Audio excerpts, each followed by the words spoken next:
Madhu, Satya, good to have you guys here. Few words about them. Madhu I have known for a long time. I was his first job, but only for a day. That's a long story for another day. So moving on from a software sector where he ran a software company many years back, he moved on to something else. That was about, again, 10, 12 years back, similar to Ashwin. And since then, he has built something and still building something quite fascinating. I would call this deep tech. I don't know what he calls it. I would call it deep tech, though it's in the realm of energy efficiency. He will talk a lot more about it, but what I was fascinated about his work was the amount of original thinking he's putting in, putting down the nuts and bolts right from foundational level to build something that's fascinating, mostly around building cooling. That's going to be more and more important for places like Chennai, and with temperatures rising, and with many of the indicators saying that the largest delta for India in terms of CO2 emissions, one of the largest deltas will come from the fact that the middle class moves to more and more air conditioning, and which means a lot and more, and not only the middle class, the industries, the agricultural industry, many more industries start using a lot more air conditioning cooling. And then all these are going to mean a lot of CO2 emissions and a whole lot of other challenging environmental factors. And that's where I think the sustainable cooling and the business models is building around them quite fascinating. Satya Bansal, I've known him for some time, but I'm going to learn a lot more, just as I did for Siddharth earlier. But what I know, and he'll probably explain a lot more, is he is diving deep as well. He comes from a finance background and massive finance background. At that, he has been heading very large international finance firms. He will say more about that. And then he decided he's going to do something far more meaningful. So what he has been doing, my knowledge, my wisdom says, is diving deep and not just investing money. He is putting together an ecosystem where hopefully the entire ecosystem components together can, along with the money he puts in, can make these deep tech startups that he is investing in thrive and prosper in future. Madhu and Satya, thank you once again for coming over. Take over, please. Thank you. Thank you. Thank you, Narsi. So, it's great to have a fellow panelist or fireside chat colleague, someone who comes from a very interesting, passionate subject of mine, energy efficiency, thermal management efficiency, and of course, building sustainability around it.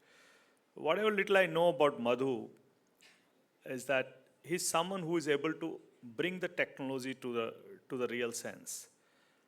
We see a lot of innovation, but the real challenge is how we can commercially make it applicable, adopted, and to scale it. So maybe Madhu, you can just give a bit of perspective of your background and what you have been doing at Oorja, and then maybe I'll speak a bit about myself.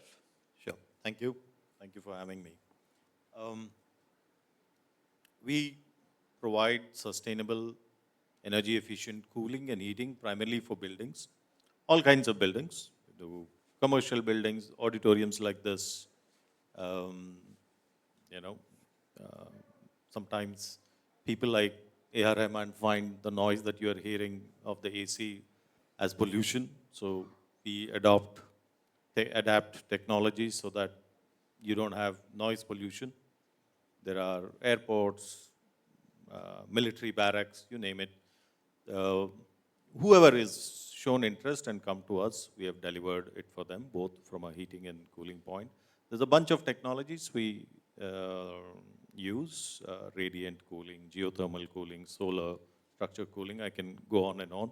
But in a nutshell, something that uses significantly lower energy than your conventional air conditioning. And not just energy. We also need to look at cooling from a health perspective. A lot of us sitting here, but none of us know what's the quality of air here, right? What is the CO2 levels? Typically, auditoriums have really bad CO2 levels. So we look at it in a holistic, not just from a thermal comfort, but also from an indoor air qualities perspective and deliver a complete solution. That's what would you, over to you.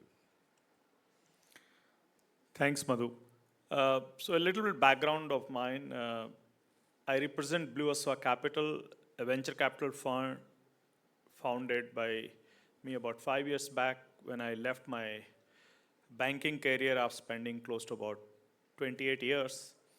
And the idea was to basically make meaningful investments uh, which can change in the areas where we need the change the most. So somehow, way back in 2020, when we started investing, and we have a fund right now out of Singapore and India, and we have been actively investing in deep tech space. And somehow, in that period, when there was not much of action happening in deep tech, we were one of the very few people. And somehow our portfolio again got a little more tilted towards clean and climate tech side. So I'm proud to have association with some of the most innovative founders and institutions like IIT Madras. In fact, there are a couple of interesting companies out of IIT Madras. 1090, a company which got incubated here, and then we basically helped the company in their early stage journey to build it into a commercial organization, and I'm glad to see that some of these have become a good success story for others to learn and get motivated from. But the core of our business is to basically identify the deep tech businesses that we can scale and we can support. However, our approach is little unconventional because we don't do spray and pray investments. We basically, when we invest in very few companies like this, but we go very deep with them. So our approach is more of a private equity approach in the venture capital world, which means we practically work hand in hand with the founder and their technology, and we go through the gyrations, both the frustration and excitement together. And I think that's where that places us in a very unique position to have a meaningful stake and meaningful, you can say, approach so that we can focus and get the desired outcome wherever possible. So I'm glad to have this session because energy efficiency, or for that matter, thermal management efficiency is one of the core subject. And when I mentioned about our journey in this space, when we looked at the PCM-based technology and that to an inorganic-based PCM, when we came across this interesting technology from IIT Madras, our idea was to basically see how best we can commercialize and be a very unique and distinct player globally. And I'm glad that we have invested in it, and I can see the journey of that company and thermal efficiency as a product out of it. So when I came across Oorja and Madhu, I mean, his experience on energy efficiency is quite commendable. And the reason why I say so is that, I mean, there are a lot of technologies that you see, but how do you really bring these technologies to real life? So Madhu, tell me what you do so unique that you are able to bring these multiple technologies to the proper commercial use case. And what's the business model that you've been following so far? Traditionally, we've been following the business model of being a sort of a boutique turnkey solutions provider in technologies that are not common, but are highly efficient and can deliver the ROIs that people are looking for. And that's, we thought, would be the path to scaling these up. But the way this has worked, the HVAC industry works, especially in the buildings, is most customers do not seek the solutions directly. If I have a piece of land and I'm going to construct a building, I first approach an architect, right, who designs this, and then an architect chooses a consultant. So what we said is the most efficient way for us to approach is to educate these consultants and architects about what we do. And that's how, people buildings where the stated intent is this has to be very efficient, Griha rated. That's how we, we get people to come to us and say, hey, this is what we are doing. We're building, the most green thing, building we want to build. These are the parameters. Can you suggest us something? So that's how we have grown. But what we experienced along the path was um, that we got stuck in a pretty small niche, because to choose and deploy these, the customer team has to be technically very competent. Okay? While we have a lot of competency in a lot of fields like AI, ML, and all that, we were talking not a lot of competency in the HVAC field, especially at the implementation stage. So that's when we started looking at how do I de-risk my prospective customers so that they don't need to take that financial or technology risk. And that's when, since last year, with all this experience, we said, we will de-risk. We have enough experience now. We have capital to back it. Why don't we invest and operate it and give this to customers on pay-as-you-use model? And that's how we started offering our services in cooling as a service mode.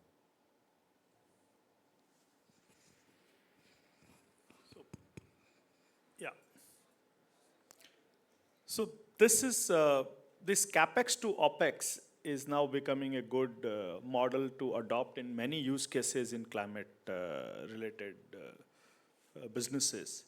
Because sometimes when you're trying to convince someone saying that, hey, if you use this particular technology or this particular solution, this is how what you'll achieve. And I think many people are getting, I would say, the conviction becomes a little more faster if you are able to bring the whole solution and you are able to derive the outcome. So as an investor, I can share a bit of perspective of, we look at three things. And I always have this three-way test in any proposal that comes to us at the first stage itself. One, is it something innovative? I don't need to explain you more about it. Is it commercially viable? And third is it scalable? If any proposal which comes to us is able to get a tick box, lighter or deeper that we can debate, on these three parameters, we'll be able to move to the next stage. Now, more often than not, the middle one is the most challenging one. Is it commercially viable? We all get carried often by the impact that innovation may have. And very often we say, this is a great technology, first time, this can change the world and everything is fine. And we get carried by that. But I think the biggest pain point that we have to address in any innovation, any technology, is it commercially viable? More often than not, we have seen somehow at the back of our mind, we feel that if this is green, this is more sustainable, this is good for the environment, this is good for the society, people will be willing to pay some kind of a premium to get this solution. We use a term called green premium.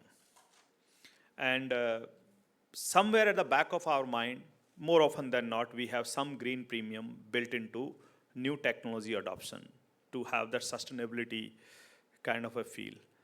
But the real life world, as some of our previous fireside panelists were saying, there is no green premium in real life. The moment you ask even a couple of pennies more for the corporate or the user to support, while they can make lofty statement from any dais in any forum, when it comes to reality, nobody is willing to pay a single dime more. So the green premium has to be discounted first before you can get into anything commercially meaningful. For doing a trial, POCs and all that, all this is fine, but the real commercial viability without getting any green premium factored in, without getting any kind of a subsidies factored in from an adoption curve perspective, is the biggest question mark that we often have in our evaluation exercise. So that's what a bit of our perspective on it. I wanted to ask you further on that, because you're absolutely right. Many times startup founders, entrepreneurs are so involved with or taken up by the idea they have that they're going to change the world. They don't they miss a lot of red signals, red herrings, right? Um, but I wanted to understand from you as to, in a lot of cases, uh, even the founders see that there is no real data to say either way, right? Um, and it is one assumption versus another, right? How do you navigate those decisions, and if you see that the founder is assumptions are wrong, how do you communicate that? Because it's waste of any other VC's money also to, invest in such a venture where the assumptions are clearly wrong. Okay, and in the situation where clear data is not visible or available, which is the case in many cases in India, right? We have to make decisions based on partial data that is available. So there are a couple of, I would say, decision traps that we try to avoid, and I would like to highlight this. And this is just more as our learning. Maybe your learnings could be very different. One is when you take any investment decision or you're trying to filter the investments in whatever manner, avoid this consensus approach. And second is don't lean too much on subject matter experts, particularly those who have been long enough in the industry. And I agree it with you. could go wrong. So I don't want to discourage the veterans. But two things: if you look too much democratic decision making, uh, then you will always look for LCM, what is the lowest common denominator. And I think this LCM theory doesn't give us too much of, I would say, step ahead. Because by the time you can sink in the consensus, that idea is already not that innovative. Second is that if you lean too much on the subject matter experts and those who spend enough and long time, they will have more questions than answers. Had they got the answers, they would have already done that.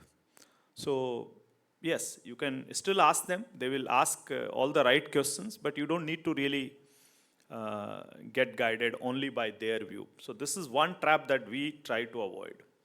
The second trap that which happens that which is of course that you like to look for external validation, whether there is an industry report, whether there is a but like you look at a lot of external data, and sometimes this data may not be organized. So we have to take a bit of, I would say, initial judgment yourself, saying that yes, you are walking into a bit of uncharted territory, but can you risk mitigate it by bringing some milestone into it? So we have got two ways to look at this thing. So what happens when you invest in a new technology which is still getting developed? When you move to the technology at TRL level 7, 6, 7, of course it's not investment ready from a commercial point of view, but how do you really, can I take this technology to TRL 8 or 9 first, and then I can have my first, so from POC to POV to commercial first pilot to larger scale. So you have to have a risk mitigation strategy in every, I would say, stage of development as you get into the business. Instead of going for a fully automatic plant, go for a little semi-automatic plant. If you're looking for perfecting the design right in the first place, have the customer adoption happen first. So whatever manner that you can optimize your burn. And let me also give you an Indian perspective to our experience. That globally, the research pool of capital to arrive at that stage of the commercial venture is much higher than what is available in India. So typically we end up spending, and I can give you comparative data even from my experience of working outside India, that typically if you want to burn about $5 million to reach to a stage overseas, here you might have to contain that burn to about less than $1 million. So the ratio is 1:5. So maybe we can have better research outcome from a lesser capital in India, but you need to be conscious that don't burn too much, otherwise you will be in trouble. You will not have any experimental capital to lean on going forward. I'm glad you shared those decision traps. So I'll in one of the things that everybody including us now in cooling industry, is being singing praises about is servitizing everything, right? So while we are promoting cooling as a service, have you seen in any industry where servitization has not worked, right? Um, and what are your thoughts on servitizing, industry, a product like a product like cooling? You're talking about subsidizing in this? No, servitizing, meaning instead of selling a product, instead of selling an AC, I sell it as a service. Instead of selling, have you seen servitization models fail? Because everybody is, there is lighting as a service, the cooling as a service, energy as a service. Everybody seems to have, a model of servitizing, which seems to be, the answer to all the problems that adoption of technology seems to have. But is that in your experience, have you seen such servitization models fail? If so, what are the learnings for people like us from that? Uh, so I'm just trying to simplify the jargon here. And it's like Capex to opex. So Correct. if you want to spend for the Capex, instead of that, if you simply say that boss, pay as you go, or whatever may you call it, or pay as you save, where the outcome is, it's an outcome-based pricing. Of course, the adoption will be faster. And the real life example is that if you go to any large corporate, if you go to the plant manager in some remote area, and if you ask him to invest some amount on the Capex, that fellow says, boss, my Capex limit is only this much. Anything more than that, I have to go to my head office, I have to go to my board or whatever their investment criteria is. Capex is reasonably a very well thought out process before they commit. But when it comes to opex, they have got far more, I would say, decision-making authority. So this is far more practical. So I would say Capex to opex is a global theme. In whatever area that you can move from Capex to opex, your adoption will be faster. Now, when it comes to this energy as a service or cooling as a service or thermal management as a service, one thing that we need to keep in mind that we need to get into contracts which are bankable. And so the moment the outcome is there, can you have a bankable contract? If you have, then you will get it.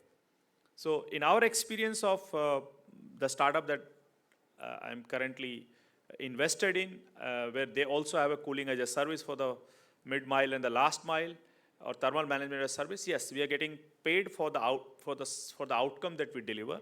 And I think the scaling up or building a business from a Capex to OPEX model is far more acceptable and far more scalable. So I would urge in whatever businesses that you are trying to impact, if you can somehow have the Capex to OPEX model, may not happen on day one, but if you can do that after proving the pilots in few cases, adoption curve will be faster. And I think it will also bring a reasonably better ROC, return on capital employed, because you are able to get it then externally funded, backed by a strong cash flow where the deliveries have already been established. Thanks for that. But I wanted to share what we have hit. While Capex to OPEX is a global theme and well accepted model, one of the things that I feel, I mean, having spent time now trying to sell this, is it sometimes disregards, or especially in our case, we are seeing, not just in our case, every cooling as a service provider in India, at least, is facing is the human aspect of this service, where most resistance is coming from actually the technical people to whom we are trying to serve this, the outcome on a platter. Mostly, I think it's a sense of loss of control, maybe loss of relevance, and also, to some extent, maybe an imagined this thing that they will be pulled up for, I mean, the question they are expecting from their management, if these guys can do it, why is that you can't do it, right? There's a slight difference in how many have done, where your intervention is not very intrusive. If you primarily have an IoT-based approach, where you are just putting some box and moving away, versus we are a more involved one, where we invest in the entire plant, take over the plant. That is the resistance we are seeing, which we didn't quite expect. We thought if we were under the same, this thing that if I'm converting somebody's Capex to opex, what should be the, reason for somebody to say no. But what we have learned is we also need to understand the human aspects of such offering, what impacts it's going to have. And it was well documented by, there's a study by Oxford's, there's a School for Climate, where they spoke to a lot of these worldwide service providers. And this behavioral aspect, came to know later, was highlighted as the prominent obstacle to adoption of this CapEx to OpEx. Isn't that interesting?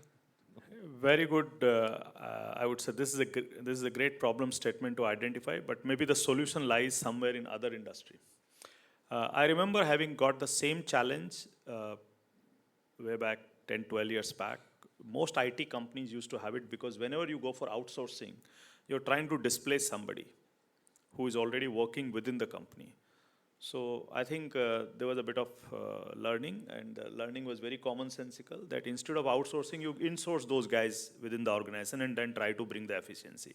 So you need to adopt that whole unit, the cost of operating that, maybe the chilling system or the plant or HVAC system, is that take it along with the existing setup with people and you bring it and then you optimize it.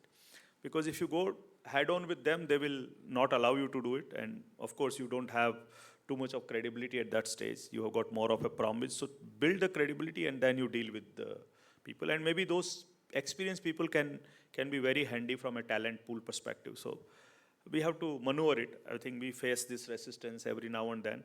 If you go through commercial guys, the technical guys become a stumbling block. If you go through technical guys, the commercial guys give the stumbling block. If you come from the boss, the people down below feel that you're coming too much from the top. If you go from below, nobody else at the top listens to you by the time it reaches. So this problem of this top to bottom, commercial to technical, and then trying to create some kind of a decision making at the point of speed, at the speed at which you want, is always going to be challenging, and I think we have to live with it. So don't want to take much of time. Sorry. No, I was just going to say the same thing. Just to wrap up, since you have, please, your experience spans almost entire Asia Pacific.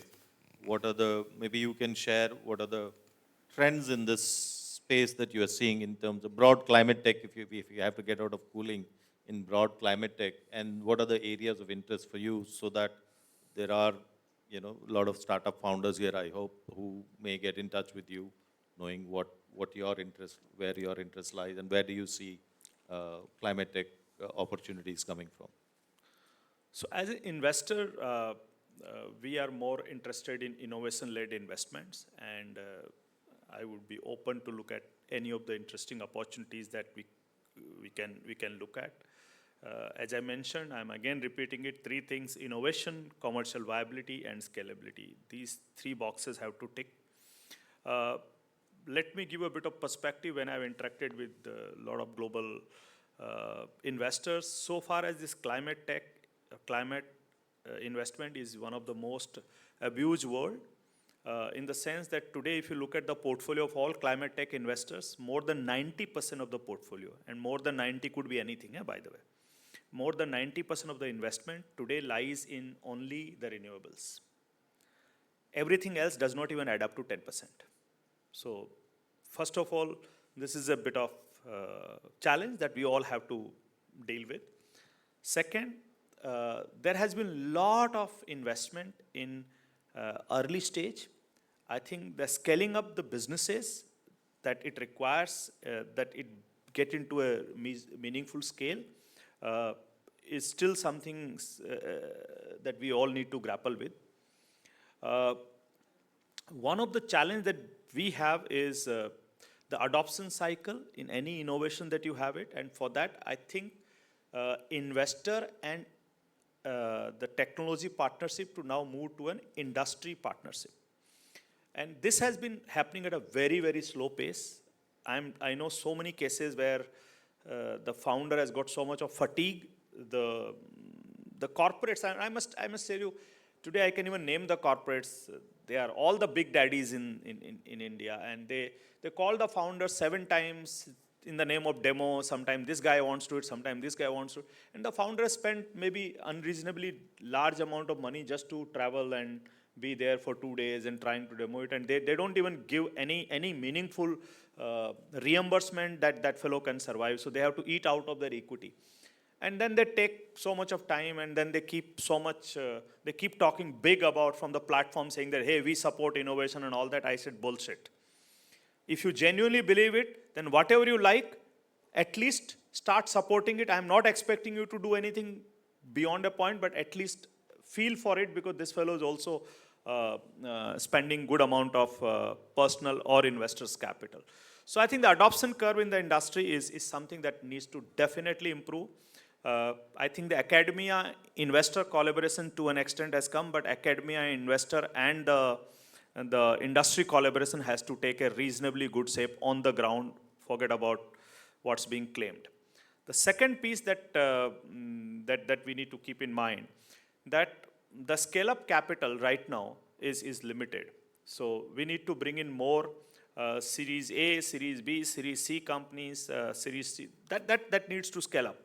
I think right now the seed, pre-seed, Series A is fine, but I think beyond that, this is a bit of it.